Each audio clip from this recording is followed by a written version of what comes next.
And so to say to some person, why do you live in such anxiety? Why do you live in such terror? Why do you live in such fear? And they'll say, I live in because of the experiences I had in my past. And what that really means is that event altered them biologically, and they haven't been able to change since then, right? So now, it's an interesting phenomenon to talk about the process of change, because if it's not just in the explicit memory system, the declarative memory system, the memories that we can declare, but it's in the implicit memory system, it's in the body mind, it's in the non-declarative system where you can't explain why you are the way you are. It's non-declarative, right? It's just who you are. So then when the person then decides, okay, I want to make a change, I want to change these feelings of terror, these feelings of anger, these feelings of resentment, these feelings of unworthiness, whatever it is. And those feelings have been influencing the person's thoughts and behaviors. The hardest part about change is not making the same choice as you did the day before. And the moment you decide to make a different choice, no matter what it is, if you have an intention to follow through on that choice, get ready, because it's going to feel uncomfortable. It's going to feel unfamiliar. And you're no longer in the known territory of your biology. You're stepping out into the unknown. And for most people who have had trauma, the unknown is a very scary place.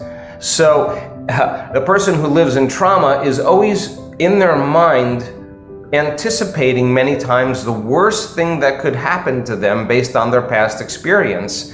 And by doing that, they're emotionally embracing the outcome before it occurs. Now, they're conditioning their body into that state. So you say to yourself, okay, my personality creates my personal reality. Okay? My personality is made up of how I think, how I act, and how I feel.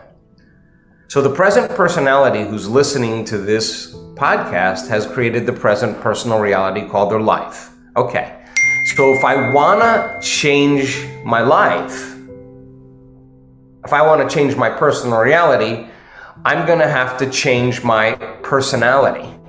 I'm going to have to change, because nothing changes in your life until you change. That's the law.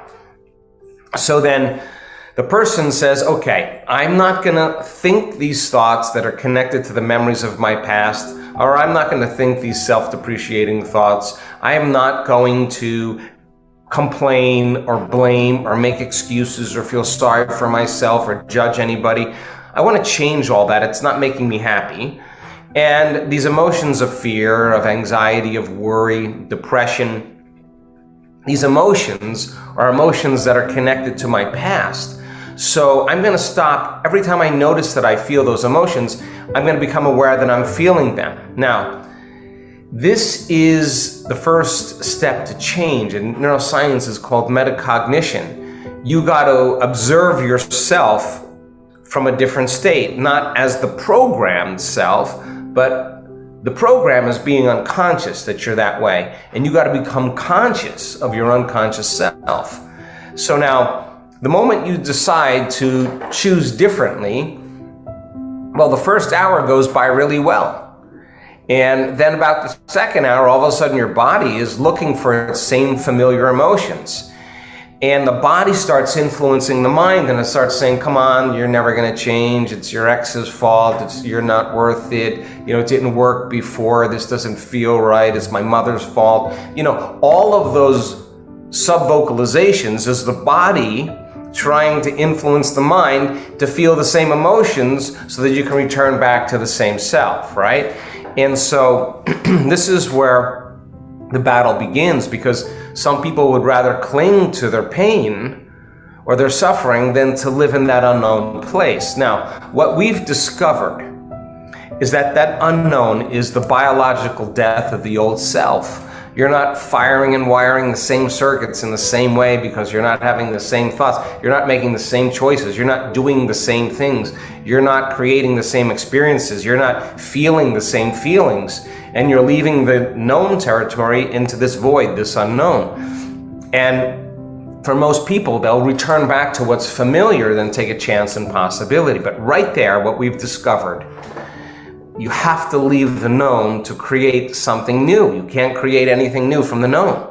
So if you can teach a person when they're in that state, okay, it's entirely possible that I can program a new thought in my brain. As I unfire and unwire those thoughts by inhibiting them, what thoughts do I want to install in the circuitry of my brain? And if we taught you a way to do it and demystified the process so that it was no different than learning how to sew or learning how to dance the salsa, if you understood there was a formula for that and you, with intention and attention, started thinking about what you do want your brain to tell you, as you fire and wire those circuits, you begin to install hardware. Now, repetition of hardware in the brain creates software, and software is an automatic program, and all of a sudden, you start hearing the voice in your head that says, come on, believe in yourself. You actually can change. Hey, your life could get better. Stay open to possibility, whatever that thought is. Then if you said, okay, I can't be the same person I was if I want to be happy. So I'm not blaming, I'm not complaining, I'm not making excuses, I'm not doing any of that, but let's fill in and replace a new program. So if I taught you how to do that, and you could rehearse in your mind. Now, let's demystify this. Musicians, dancers, actors, athletes, anybody who performs some type of skill, they will tell you they spend just as much time thinking about playing the chords, thinking about doing the backflip with the half twist. They're rehearsing the act in their mind.